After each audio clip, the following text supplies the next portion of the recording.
Welcome to another episode of the MNCAA podcast of the Big Ten Gophers edition. It's been a little while since we've all chatted here. Nate, sorry, I should introduce all of ourselves first. Drew Cove, Nate Wells with you. Nate, how's your spring been and your early summer? And it's been a while since we've all caught up here on the record. It is. Time flies. Off season's moving along. Enjoying it out here on the East Coast. I got to watch the Twins play live and in person this past week, which was nice for the couple innings they were playing well. At least enjoy bits and pieces of faux historic Yankee Stadium, but yeah, so enjoying it here. How's summer treating you, Drew? Obviously, you got the new place there in the background. It's going well. Yeah, it's for those watching the video. This will be a full video, I believe, on YouTube, the entire podcast. So, be sure to go check it out there. In addition to where you might be listening now. But yes, I moved into a new apartment. I am officially back in Minneapolis. As much as my St. Paul roots would be yelling at me for it. This is the first time I've lived on the west side of the river, though, and it does about a week in, and it feels a little bit weird still. So we'll see if that gets any better. But yeah, we convene here today to kind of catch up on early off-season notes and to kind of put a bow finally on the end of the Gophers season. Obviously coming to an end earlier than most people would have liked, I think, especially everyone listening. But Nate, can you provide a sentence or two that can just kind of describe what this season was for the Gophers? In the words of, or at least to paraphrase the words of the great poet, the late Denny Green, they were who we thought they were. they were a good team. They weren't a great team. They had some highs. They worked well together and were better at the end than they were at the beginning, which is really what you can ask for a group like that. But the difference between being a good team and a great team is having an extra elite scorer. And once Logan Cooley went to the NHL in August, that did not happen, and it did not materialize with who they had. And while players took those extra steps in their development, it was just a couple steps short of returning to the Frozen Four and then to the promised land of that national championship, the 6-1 for the Gopher program. Yeah, no, I think I'd kind of agree with you there in terms of the good, not great. But if I had to, I'm going to try and do two sentences here. The first one will be, even though this season was a toss-up and there was a lot of, oh boy, this is hard to put succinctly, but even though the season was a toss-up and there was no real consensus. All right, here's who's going to win, even though the Eastern teams were way up there. I think the Gophers could have done some damage, but in the end, I think the other teams that were near the top and that made the Frozen Four had more pieces ready to go at this level than the Gophers did this season. So yeah, it's a matter of this season was always going to be. I think I'm not trying to say that we were going to write it off, but it was going to be a transition year because they had a lot leaving after last year, especially after Logan Cooley left. That was even more. But that said, we did think they were going to make the tournament, and they did. And I thought they were going to win a game, which they did. But then they met a Boston University team that looked a lot better than they did in the previous meeting that they did last season in the tournament. So, and it only took a couple of special teams to make them look human, I guess, in the next round after their regional win. So, yeah, there was a lot of good stuff out of this season, and obviously some good growth, I think, for the guys that are coming back. But that just kind of leads us into kind of, I think, in the overall breakdown of the season. I mean, just let's take a look at who's all coming back, who's leaving. But obviously, I think the headline of this off season is the arrival of Matthew Wood. 100%. Obviously, it's important. You're getting players who are coming back for another year that maybe you weren't expecting to return to Minnesota, and that is a bonus. But the biggest loss on paper for this upcoming season, before having Matthew Wood in the transfer portal, and he is one of forwards in the transfer portal, is having that game-changing scoring prowess, having just an elite stick handler, elite shot. and bringing someone in like that. And not only is someone bringing in off of who can do that, but you're not bringing in a freshman. You're bringing in an established player who's already college ready and has 2 years of college experience. Yeah, that's just I think that's the biggest thing for the Gophers. They're not bringing in a guy that's going to take some time. It's not like imagine if Jimmy Snuggerud came in without the pieces around him that one year. I mean, I don't think he'd be the player he was that year, or he'd be, I guess, even the player he is now, just kind of without them. I think with some of those older guys that were there to help shepherd him along, so to speak, was really important. And to get a guy that's had experience playing at this level and playing at a very high level at this stage. That's only going to be good for the existing players that are around the Gophers right now. But and in terms of big losses too, obviously Justen Close, but we do get some returning, and Jimmy Snuggerud is coming back when a lot of people thought maybe he wouldn't. It seemed like it was up in the air for a little while. But Mike Koster also coming back. I think that's a huge piece for their defensive core. I feel like I've been talking about him for just ever because I think he is such a rock. And I think with another year of some of the other guys that are a bit more flashy offensively, just the age is going to count. It's just like we saw. I mean, Jackson Lacombe had his struggles throughout over the years, and like just up until his senior year, and then he finally like figured out as much as he needed to be really good at this level, and to see that type of thing happen with Ryan Chesley, I think would be fantastic to see this year, and something that would really elevate this team from a good or borderline great team to one that really can contend, and especially in the Big Ten, but also in the tournament. But kind of back to the biggest loss too, Nate. What are your thoughts? Obviously, the surprise goaltender that we never thought was going to happen for the Gophers, Justen Close, who turned out to be one of the more clutch players in the team's history, I would think. In terms of leading them so deep into such strong seasons. No more Justen Close in net. What do you think? What do you think that means for the Gophers in this upcoming season? Yeah, credit to Justen Close on that end because he went from being the third goalie has a name that sounds like the former captain of the Gophers to Justen Close made his mark. 3 tournaments, 2 Frozen Four, stepped in literally after the starter, just shook everyone's hand after a game, was like, I'm going to the pros. And I think if you told us 2-3 years ago that, hey, Minnesota losing Justen Close is their biggest question mark, we'd be like, wait, okay, for what? For what? But it's true. Where the Gophers have Nathan Airy, who played a couple games this year. He had opportunities, and they bring in Liam Solier from Penn State in the transfer portal. And I do like that move. I think honestly, we've had some questions with Bob's use of the transfer portal in the past, but he's made some really smart moves.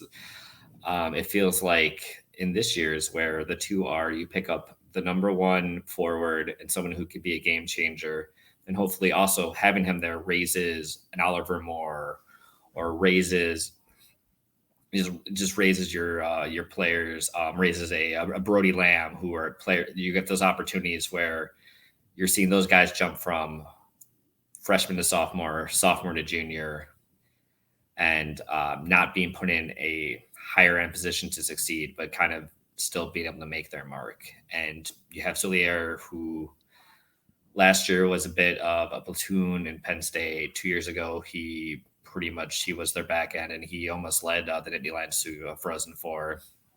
And so you have some experience there, and you have a goalie that you're high on, and you have those two who are either platoon or someone's going to take over and be hot.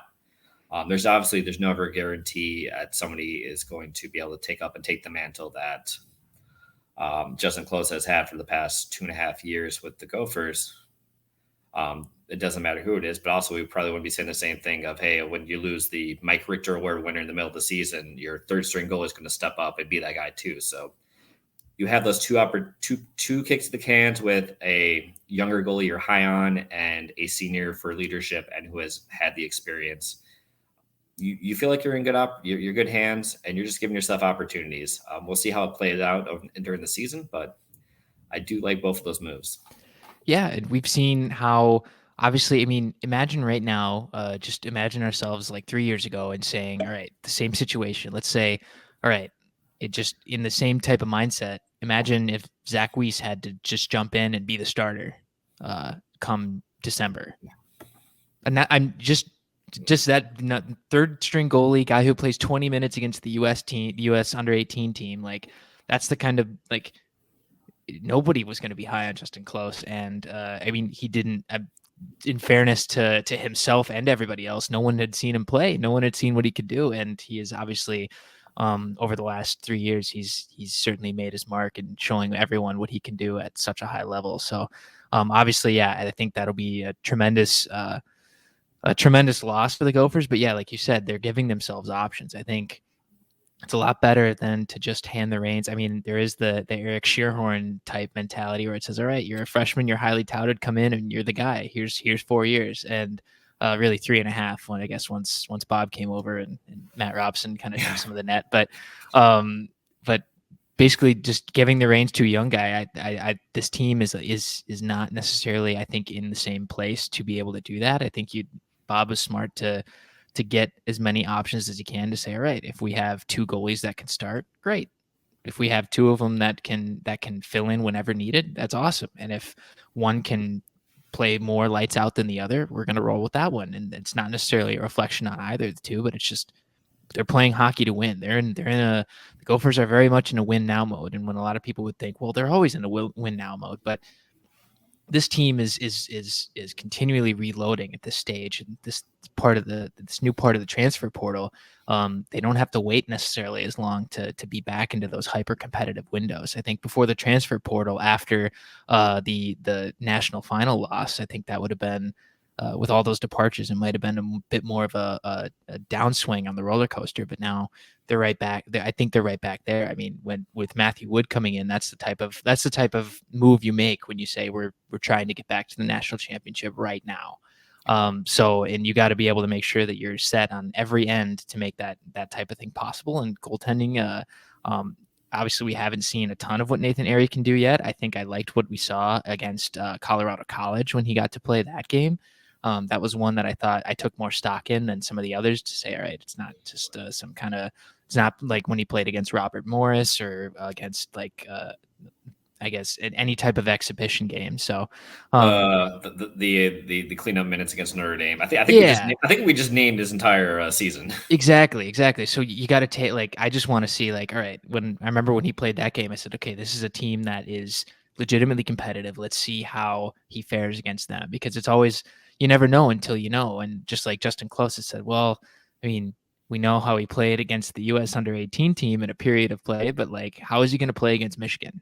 Who knows? So, and that can obviously be very different based on the talent discrepancies in the game. So, I do think it's a good thing that they got what they got in terms of newcomer, or in terms of Airy, and also bringing in Soulier. But yeah, they've got a lot of options, I think, in net. But Nate, too, they've also got a bunch of options, I think, in terms of inserting new guys into the lineup, not just transfer from Matthew Wood perspective, but some younger guys. I mean, we got Gruba, we got Hendrickson, Whipple. They've got a lot of these guys coming in that are highly touted. Any of them stick out to you that you're looking forward to seeing the most kind of show up on campus and see what they can do right away? Yeah, I think if we were in, I do like this class. I want to start off by saying this. I like this class. It's not the flashiest class, but they're players who will make great contributions in college. And obviously, you can't talk about this class without talking about the Cole Eiserman decommitment, because that makes it an entirely different thing, where you have that high-end talent to go along with a class that has a lot of players who are going to fare well and be high-end players and impact players in college. I'm really interested to see how you have guys like Leo Gruba and Bennett Hendrickson. Mm-hmm. That should not be a tongue twister, but somehow it was. It's a long name. It's a long name. I know, and it's not like we never hear about it in Minnesota hockey ever. But I'm really interested in seeing how both of them are played, because you have guys who the last few years we have it like with the Jimmy Clark or Brody Lamb, where we look at them in around January and we're like, they're playing well, they're playing in college, but it'd be great to see if they got that extra year, how they would play. And Hendrickson is exactly that. He got the extra year to go to the USHL. Mm-hmm. And he's coming in with that. And I want to see how that impact is if he's able to make an impact right away. Leo Grubb with this fantastic USHL career. I think Eric Paulson is kind of a really underrated guy. He's 20, 21, maybe 21 when he comes onto campus. Older guy, but just lights out, just fantastic contributor with Waterloo in the USHL, helped lead them to the Clark Cup finals. Yeah, Clark Cup's the I think it's Clark. I don't know if it's not the Clark Cup. I can't remember Clark Cup's regular season or the playoff one. But Gosh, you know what? Somebody will let us know if it is or not. We have enough USHL guys who will. So exactly right. Oh man, I mean, I know this is probably just being just a Minnesota guy who like I love Darby. I'm a big Darby guy, and you know what? Just seeing I want to see what Beckett can do. I want to see just see what he can slide into, and if he can, if he's going to play center, if he's going to slide into a wing role at first, who knows? Is he going to be kind of a platoon guy? But I'm excited to see what he can do right away. I know I'm a little bit more tepid on the defenders, I think, right away, just because I think even like almost more so than goalies sometimes at this level. I think it's harder for defensemen to adjust to the college game, especially if they're playing such a key offensive role in high school and they don't have any USHL experience or anything like that. I do think the transition can be kind of rough, and you can kind of see that with some of the guys that come in for the Gophers that aren't necessarily like the top 10, top 15 picks. And I think like Sam Renzel, I think was a guy who made that shift really quickly. But I don't think that's the norm. So I'm maybe looking forward to more of the defenders kind of in their sophomore years. But I'm really excited to see what Beckett Hendrickson can do, and to see how the center of the Gophers lineup can shake out this year, and see if they can really, I guess, just make some hay, because I think obviously as Jackson Nelson is departed, I think that leaves a big size hole and a big role missing, and to kind of change the way that the lineup plays maybe around that. Yeah, it's going to be really weird not to have Jackson Nelson and Bryce Brodzinski, because both of those guys, it feels like they have been around for about a decade at this point. I know we're finally hitting that end of the COVID year, so we're going to have that where like people seem like you're like, I've known you for a while. We have that plus recruiting change. I looked it up at one point. Jackson Nelson, because he was the first 2000 born player in Minnesota to commit. And from doing that till graduating was a 9-year stretch. Gosh, so wow. Those days are done. We're not going to have the Jackson Nelsons or the Seth Ambroses or the Tarek Baker who ended up going to Wisconsin. But you have just these really long recruiting. Some guys go to juniors and then play 4 years of college. So those days are done. But man, those times where you're just like, yeah, that guy's been there forever. It feels like he was a senior 8 years ago. Gosh, yeah. Speaking of things that are nearly done, moving kind of out of the recap session for the Gophers here. Speaking of things that are nearly done, St. Thomas's time in the CCHA. Nate, obviously the big news so far this summer is St. Thomas will be moving to the NCHC. What are your thoughts on that? And just what does this mean for St. Thomas and the NCHC as a whole, do you think? It's big for St. Thomas and just their brand as a school that is trying to build itself to be the upper Midwest version of a Creighton or a Notre Dame, kind of be that big destination Catholic school. And they have done things the right way. They are building. They have the new rink that I don't believe it's started yet, but it's going to be in the near future. They are going to be in a conference where they're going to be surrounded by a lot of their conference mates in the Summit League, outside of hockey. So that's going to be very helpful for them and kind of have that aspect. And they're basically really fully immersed in the D1-ness. Being in a higher prestige conference certainly has its perks. We'll see if it benefits the Tommies on the ice and in the recruiting race. It's been really interesting to see what Rico's been able to do on that end. And he's done a great job building a brand and gaining donors and excitement for the school, for a program that 4 years ago was D3. And now we're talking about a team that in a school that's going to be in a top hockey conference and is already the other D1 school in Minnesota. So you got to feel good if you're St. Thomas or using all their strengths. Didn't even mention the Twin Cities location, which is a big one that kind of sells being in the middle of the NCHC footprint. You do have to feel bad for Mankato because basically St. Thomas just used their argument for being in the NCHC that they did like 5, 6, 7 years ago when they tried to do it with Arizona State. So I feel bad for the Mavericks. It kind of shows the difference between being D2 and a D1 school in other sports. But yeah, for St. Thomas, you got to feel that's a win. And I feel like you're also just kind of maybe seeing how the leaves are moving, or sorry, the wind's moving, how the tea leaves are being read for how college hockey is going to be more realigning in the near future. Because I don't think realignment is done by any chance. No, and at least from a Gophers perspective, I think this is good for, and I guess a fan's perspective, Twin Cities hockey fan perspective. I think this is good for the rivalry in the short term. That the budding rivalry that I think needs to really develop further for the Gophers and St. Thomas. But I do think that it is it being in a more premier college hockey conference, at least right now, I think will help them in ways that will make the rivalry more competitive. And then that's not saying St. Thomas isn't competitive. I was very wrong about that. A year or two ago, that they wouldn't be in the place that they are now. But I think it's very important that they stay competitive early and get even better for this rivalry to really be a thing, rather than just looks like the Gophers beating up on little brother. But it didn't look like that at the start of the year last season, and I don't think it'll look like that again when they meet at the X again at the start of the 2024-25 season. Wow, that doesn't seem like a real time. That's weird. I like how we say that we're already midway through 24. I know, yeah. 24 is already over, basically. And 2025 doesn't seem like a real time. Doesn't seem like a real place. No. So, but wow, speaking of some games that'll be taking place in early 2025, all the Big Ten, except for the Gophers, are going to be playing outside. They're going to be playing outside in Chicago. I was at the last time that they played in Chicago. I was outside. as well. Yep, that was a very cold day.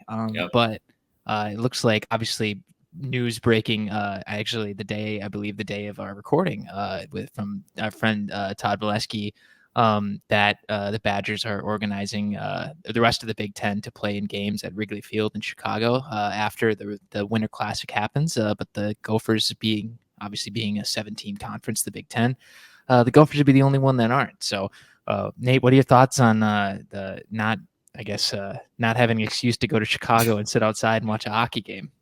Well, I mean, that aspect's a little disappointing, but there's already Vegas on the radar, so you can't complain too much if you're a Gopher fan. You have the destination game on the year if you're going to take it. So that's fine. Not shocked at all. Bob Moscow's not a fan of the outdoor game. So if there's anyone's going to be like, yeah, we don't need to do it, whatever. I do think it's a great move for the Big Ten to try to tie themselves a little bit more with the NHL, and Chicago has been a bit of a home market for the conference. I know they've done things in the past where Wisconsin or Dame played at the United Center. We mentioned Minnesota, Wisconsin playing at Soldier Field. Michigan and Michigan State have each other also played some games out there. They've tried a few. It's been a while since they've really done the outdoor games. Except, actually, wait, someone did it this year. It was Ohio State. Ohio State maybe did it. Or maybe it was like last year or something. They did it. It feels like everyone really hasn't done one in a while. I don't think Penn State ever has done one as a D1. I know they did one as a club. But so I think that part is great for making that kind of a destination. We kind of needed to have that step away. But yeah, it's a little disappointing if you're a Gopher fan to not be part of it. But I mean, the Gophers weren't part of the Winter Classic in Minnesota, and then they're not really looking anywhere to be outdoors. It's going to take like Carl Fish coming back to score and blowing the roof off again to like get Minnesota to play like outdoor hockey. Mariucci will be roofless. See, I always thought about that when the Winter Classic was here. I was surprised that they didn't leverage the ice being there a little bit longer for more premier events. Like you got you put in the ice just for one game. Like I get the NHL's got some money, but I mean they're not the NFL. They can just find a way to put some more intrigue around it. If they wanted to, I think they could have. Yeah, because wasn't the Hockey City Classic here was the same ice that was played in the Stadium Series? Is that correct? I think when it was at no, it was a couple years before. No, it was. Boy. So the Stadium Series was 2016, and at that time Lucia said no because they'd already had two in like the couple years before that. Oh, gotcha. Yeah, I forgot because I was at Yeah. both those games, and I can't believe I didn't remember they weren't the same year. But Yeah, that's I the covered. summer brain kind of. I did that exactly. We're like, oh man, we used to like during the season. We're like, yeah, we can call this, recall this, recall this, and now we're just like, yeah, hockey happened, right?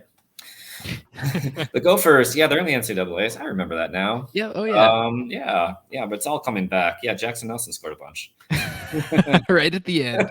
Oh my gosh. But Nate, I think that gets us to our slightly early. It's June 11th. It's early for preseason predictions, but I think we're going to try and make some and just throw some darts right now and let's see what we can do. So, first question, what are your expectations for this upcoming season, the 24-25 season? Do you think this team has a road to the national championship? Do you think that it's going to be it's going to be an even worse year than last year in terms of a transition one? Not saying last year was bad, but Frozen Four appearance. What do you think is kind of the ballpark for where this team can end up next season? I can see a lot. There are moving pieces with this team that makes it more interesting than the last two, where 2 years ago it was this team is built to win a national championship, and it would be disappointing if they are not contending for a national championship. Turns out that was disappointing that they did not win a national championship, but you know that one still hurts. Last year it was they have the pieces. Logan Cooley left in August. Then it was this looks like a good team. We need to have about four things go right if you're Minnesota to have a national championship winning season. This year, the pieces are closer to being in place. I do think the Gophers win a national championship if they get the goaltending situation that they have and their options on that end. They get it. They are a contender if the defense, if you have Renzel take another step, if Chesley kind of becomes an upperclassman, star number one, if Koster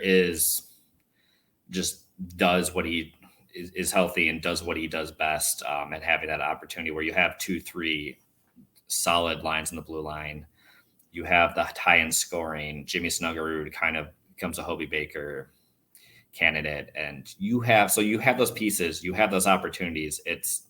They win a national championship if those fall in place.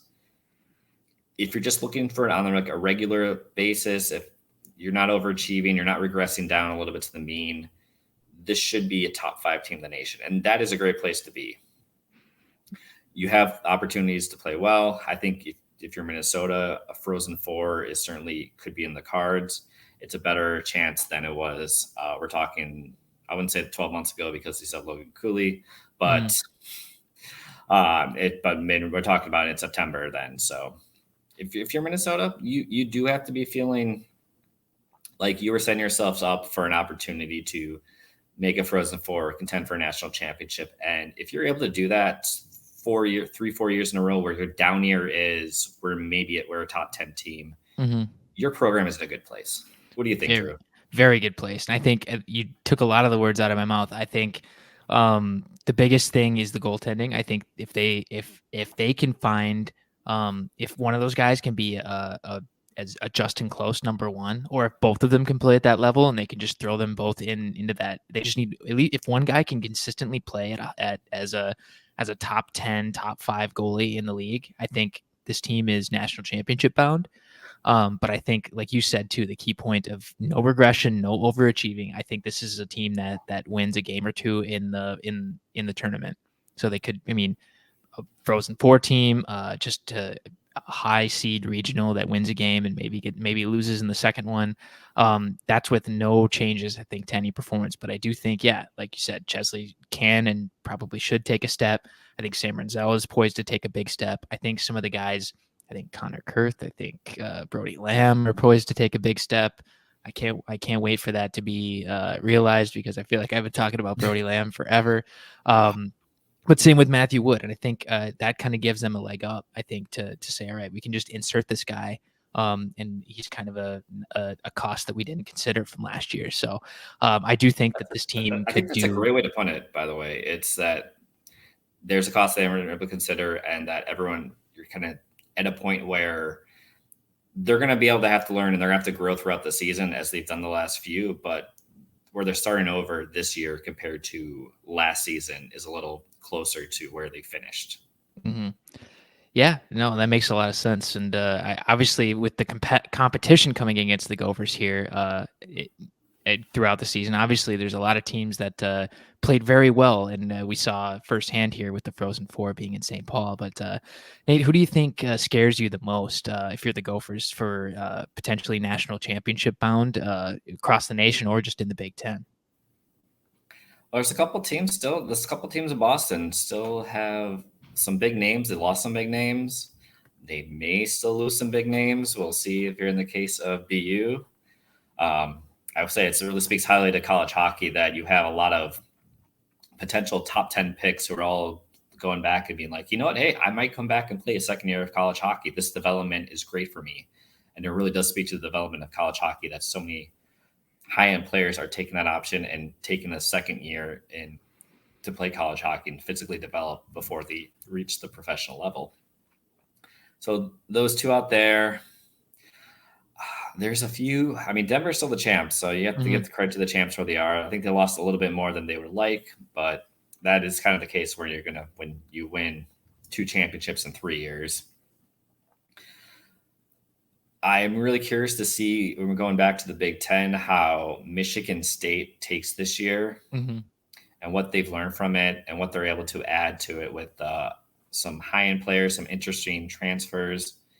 And if you're Minnesota, how you are able to defend that, how Michigan responds from a season that I guess you felt had to find it kind of a success because you made the Frozen Four, but you're still kind of questionable.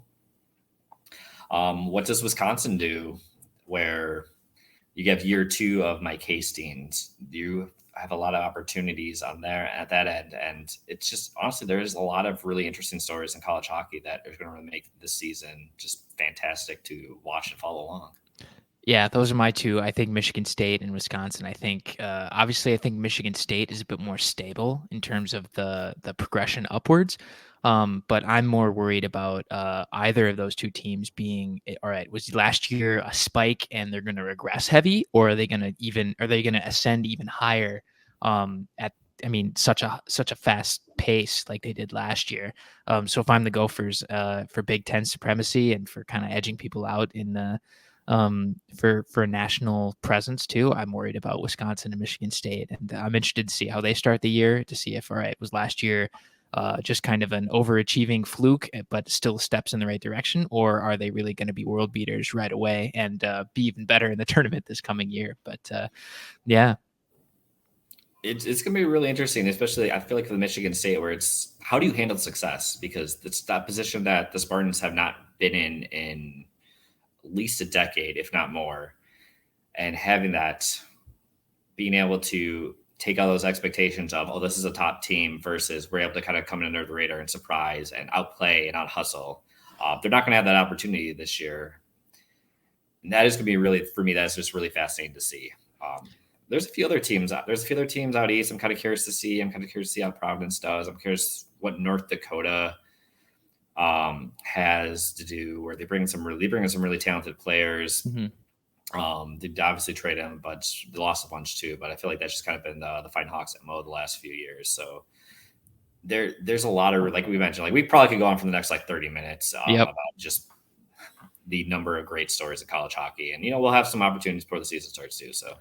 Yeah, no, college hockey's in a great place, and I think the state of the MNCAA hockey is a little bit different, I should say, too. And I think here, right before our last few questions, this is gonna be quick fire, Nate. Which MNCAA team do you think, besides the Gophers, do you think would be the first to make another Frozen Four appearance?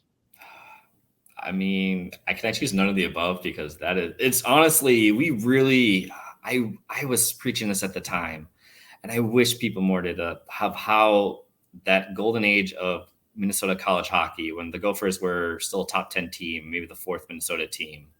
We're talking 2018, 19, the three Minnesota teams in the Frozen Four in 21. Like you need to enjoy it while you can, because this is not the norm. And while every other program in Minnesota has kind of hit their bumps along the road since then, you're seeing some change. You're seeing some turning the page, but I think it's still going to take some time. It's still going to take a couple of years. If I have to answer anyone, I guess St. Cloud State. Okay. See, I'm gonna still say St. Thomas, even though they still can't make the tournament for a Yeah. couple of years. I think they'll be the first back to the Frozen Four because I do think that they're still ramping up in the next few years that I think they'll be not a surprise presence because everyone will played them, but I think from a national scale, we're gonna see them ascend pretty quickly. I think to at least an appearance in that type of tournament. So, sorry to all the rest of the teams and all the rest of the fan bases, but I think St. Thomas might be jumping the line here once they can actually get in the line and start playing. All right, last question here too as well. Which MNCAA team will be the worst this coming season? Ooh. This kind of hurts me to say it, but I feel like it's Bemidji. Like I really enjoyed Bemidji's run this year, but there's so much leadership from that team, and I hope that it's able to kind of carry over for the next year. I'm a big Tom Serratori fan, but losing some players that they did in the transfer portal, losing a lot of their leadership group, I definitely think there's some questions there. I'm curious to see how Mankato does year two of Luke Strand. I feel like Duluth might be in the conversation, but they also, again, this last season was pretty much a Murphy's Law for them. I don't think everything can go wrong for them again for another one. So I'll go Bemidji on this one. What do you have, Drew? Yeah, I was thinking of Minnesota Duluth too. I thought about that. I'm like, no way. That thought popped into my head, and I said that this is crazy towns if I'm thinking that. But it's crazy though. We're actually putting them in the conversation. That is the crazy part. Yeah. Could you have imagined 6 years ago saying that it being saying, oh yeah, Minnesota Duluth might be the worst, one of the worst teams in the state, Minnesota State, and I think obviously, like you said, Bemidji. I was leaning between Bemidji and Minnesota State, and I think the Mavs might have some more stumbling here in year two of Strand, but. Yeah, it's interesting to see. I mean, Minnesota State and Minnesota Duluth. If you would have said 5-6 years ago that either of those teams would be in contention for the worst team in Minnesota 5 years from then, that would have been tough to believe. Not even 5, 2, 3 years ago. Yes, where you have Duluth came. I mean, taking away the pandemic, where Duluth looked like they might be able to get a three-peat, and making the Frozen Four the next year on that end. So. Pretty much one of the best 4-year stretches that anyone's had in the last 15 years. And then Mankato under Hastings, just consistently a contender, consistently in the area. And they made the national championship 2 seasons ago. So we're talking about those two teams, like that just really says how quickly things can go right and things can go wrong in college hockey. So as much as we have been hanging on to, hey, this is where the Gophers are and this is what they're building on, it can turn quickly. Yeah, especially in the age of realignment, in the age of transfer portal, nothing is, I guess, as certain as being a very consistent team in college hockey this day and age. But Nate, I think that's it for this episode. I think we'll all be chatting with you very soon, hopefully as this off season progresses and we can get a little bit more down the line in terms of educated guesses, educated predictions, and kind of ramp up once we get back towards the start of the season. But for Nate Wells, I'm Drew Cove. Thanks again for listening to this episode of the MNCAA podcast. Until next time, we'll talk to you. See you at the rink. I was like, see you at the rink. We'll see you at the rink.